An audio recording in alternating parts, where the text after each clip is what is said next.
We are back with The Adventures of Hank Zipster. Helped somebody get me out of fourth grade. Yesterday we read that they launched a plan during dinner time to get Dad to go to the Stone Cold Rock concert.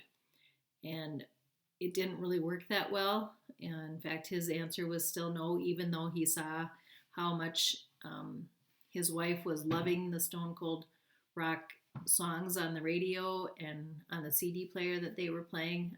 So we'll have to figure out what the next plan B might be. Chapter 14. The next morning on the walk to school, I told Ashley and Frankie that the trip to Philadelphia was absolutely definitely off. We are outside Kingpin Donuts on Columbus Avenue when Frankie's dad went in to buy each of us a glazed chocolate twist donut. I had told Dr. Townsend that I hadn't slept much the night before because I had some worries on my mind. Dr. Townsend is Frankie's dad. I find that a glazed chocolate twist can be a balm for the despairing soul, he said, giving me one of those extra hard shoulder squeezes. Wow, those are big words. Dr. Townsend teaches African American history at Columbia University, and he uses more big words in one sentence than I've used in my whole entire lifetime. He's really nice, though, and he has great taste in donuts. You mean your dad just said no? I won't go, Ashley asked as we continued down Columbus Avenue munching on our donuts. Ashley can untwist the braided part of the donut with her tongue without using her hands at all. She's kind of amazing. Yep, I said, licking the chocolate frosting off. Well, it's too bad there isn't a crossword puzzle tournament there, Frankie said. Silent Stan, Frankie's dad, wouldn't be able to resist that. Dr. Townsend dropped us off in the corner of 78th Street where our school is. We headed down to the middle of the block where Mr. Baker, the crossing guard, was waiting for us. You kids are getting so big, pretty soon you're going to be helping me across the street, he said. Couple more weeks and you'll be in 5th grade. 5th grade, Hank, I don't believe it. Hey, you and me both, Mr. Baker. Miss Adolph started the day by collecting the pink sign-up slips from our parents. Luke, Whitman, and I were the only ones that didn't have ours to turn in. I forgot, I said, when Miss Adolph asked me.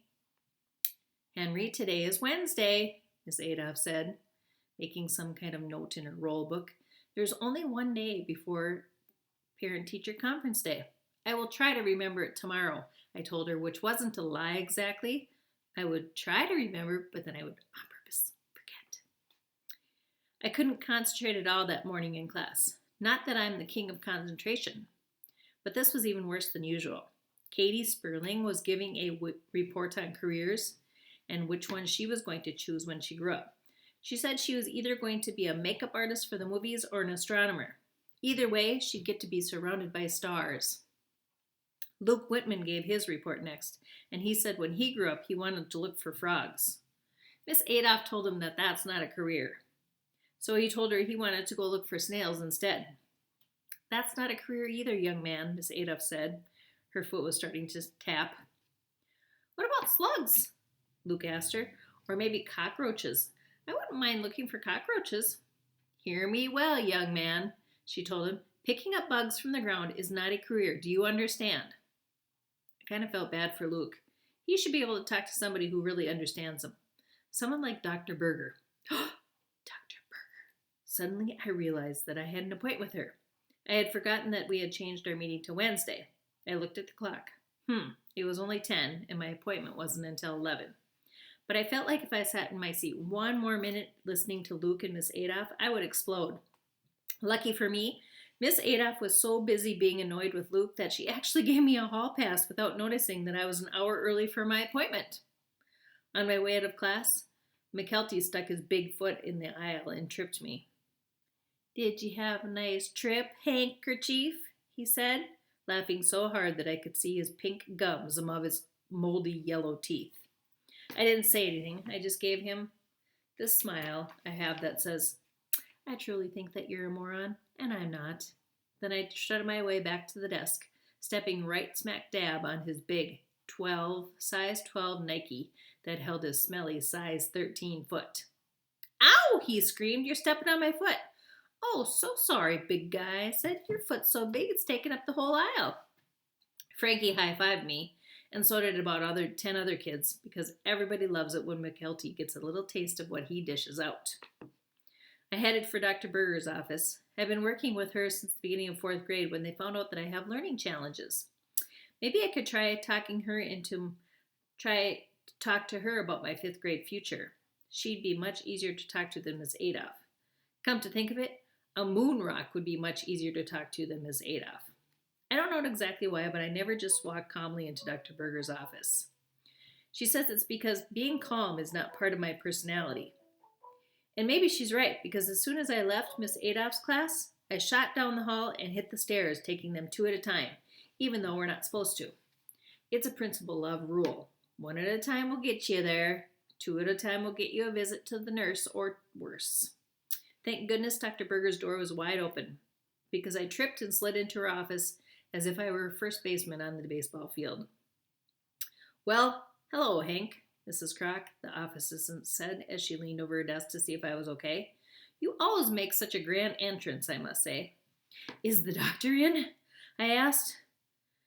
Out of breath. Breathe, Mrs. Kroc said.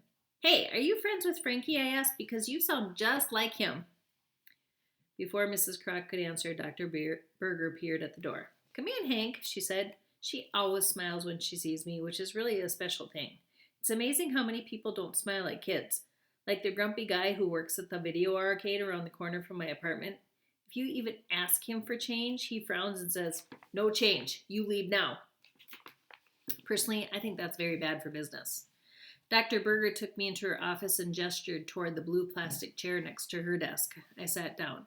I noticed that she was watching my leg as it bounced up and down like it had an engine in it. My leg has a lot of energy.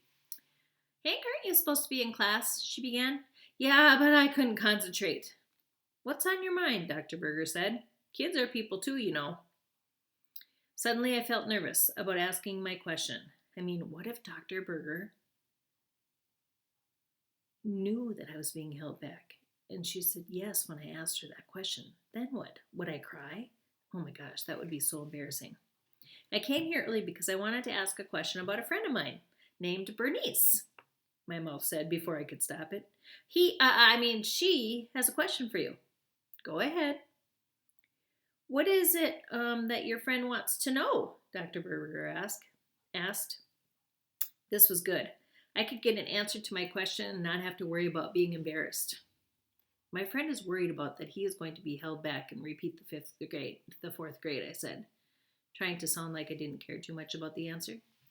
He? I thought you said Bernice. Oh, she's worried. She's very worried. Well, I think you should tell your friend that being held back isn't necessarily the worst thing in the world, Dr. Berger said. Can you possibly think of anything that's worse? I asked. Sometimes, Hank, it really is in the student's best interest. However, the good news is that it's very rare that a student will have to repeat a grade. A redo, if you will. Oh my gosh, she just said it. She did. Redo. It's out there.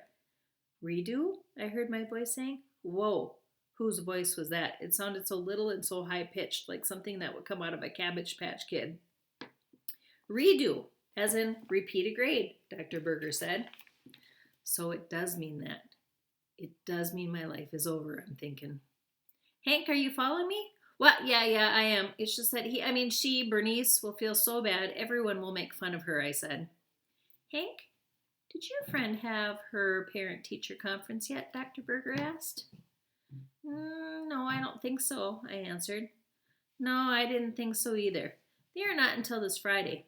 If there are any big decisions to be made, they will be discussed at the conference on Friday. I nodded. There they were again, those words, parent-teacher conferences. The three worst words in the American language. After redo, that is. Hank, can I know who your friend is? Dr. Berger asked. Maybe I can talk to her and make her feel better. Oh no, I'll tell her what you said. Thank you so much, Dr. Berger. Well, tell her not to worry, Dr. Berger said. I'm confident the school will make the decision that is best for her. All the way back to class, I told myself not to worry. But what was waiting for me in class told me just the opposite. It told me to worry. Big time. That is the end of chapter 14. 15 of Help Somebody Get Me Out of Fourth Grade. So chapter 15. It was just an envelope. From looking at it, you wouldn't think it was a big deal. A brown envelope, that's all. Miss Adolph was passing one out to everyone in class. You are to give this envelope to your parents, Miss Adolph said as she walked up and down the aisles. It contains some information that we'll need for parent-teacher conferences. The problem was, mine wasn't a thin brown envelope like every other kid in the class got. Nope, mine was a thick brown envelope, scotch tape closed and about as thick as a short stack of blueberry pancakes. Large, thick envelopes are a reason to worry. I know this because the only other kid who got the big, thick envelope was Luke Whitman. That kind of should tell you something. Luke Whitman isn't exactly the shiniest marble in the pouch, not the smartest. Let me put it another way. When they're dividing you into reading groups, you don't want to get put in Luke's group. It's not a good sign. Naturally, the first person to notice that my envelope was a little different was Nick McKelty. I'm telling you, that guy has some kind of built-in radar that signals him when you are feeling your lowest. Well, looks like Zippy Boy got a thick envelope, Nick the Tick smirked before I could hide the envelope in the bottom of my backpack. You know what they say, Zippy Boy. The thicker the envelope, the thicker the kid. That still means not smart. When somebody says you're thick, it means it takes time for to get the thoughts into your head. Usually I can come up with something to say that puts McKelty in his place, but I was so upset when I saw the envelope that my mind went blank. I opened my mouth and nothing came out. It felt like there were a million little cotton balls stuffed inside there. When I tried to talk, I made a noise that sounded like a cat spitting up a fur ball, and that's not pretty. Lay off, McKelty, Frankie said to him, trying to cover my fur ball problem. Yeah, mind your own beeswax, Ashley added. In typical Ashley style, she squinched down and got right in his face, putting the bill of her hat next to his hairy brown unibrow. If he exhaled any of his toxic breath on her, she was going to get blasted into the stratosphere. But she didn't care. She's my friend through and through. The bell rang. I was still just sitting at my desk staring at the awful brown envelope. I was sure it contained the news that I was dreading. Attention world, Hank Zipser, loser of all, is being left back. I felt a lump rise in my throat, the one that comes just before you're about to cry. I will not cry. I will not cry. I will not cry. He kept repeating. Come on, Zip, let's get out of here, Frankie said. Ashley scooped up the envelope from my desk, and Frankie grabbed my backpack. Before I knew it, Frankie had me by one arm, and Ashley had me by the other, and we were on our feet and on our way out the door. You guys, I got the thick envelope, I whispered. Me too, a voice said from behind me. It was Luke Whitman. I already looked inside mine. You weren't supposed to do that, Ashley said to him. Hey, I already know that they're going to recommend me to repeat 4th grade, Luke said. As if they need to prove it, they stuffed this envelope full of my really lousy test scores and homework. But I figure I'm pretty lucky. Why are you lucky? I asked. I could feel that lump moving from my throat to the back of my eyes again. I will not cry. I will not cry. First of all, 4th graders get a longer recess than 5th graders, said Luke. And recess is my favorite subject next to lunch. Oh, great. I'm going to have to sit next to this genius all year. And second of all, I'm not going to have any homework for a whole year. Luke had a big smile on his face. I have to just change the dates on this year's homework, and I'm done. Cool, huh? That did it. I took off down the stairs, and I didn't stop. 2 at a time, 3 at a time. Watch me, Principal Love. I can go as fast as I can. You can't hold me back. When I reached the front door of the school, I pushed it open and bolted out into the fresh air. The tears were just forming on my eyeballs. Everything was all blurry, but I could make out a big, bright red object standing in front of the school. It looked like a giant strawberry. I ran toward it, and I slammed into it as hard as I could and buried my head. Then the tears came. That is the end of chapter 15.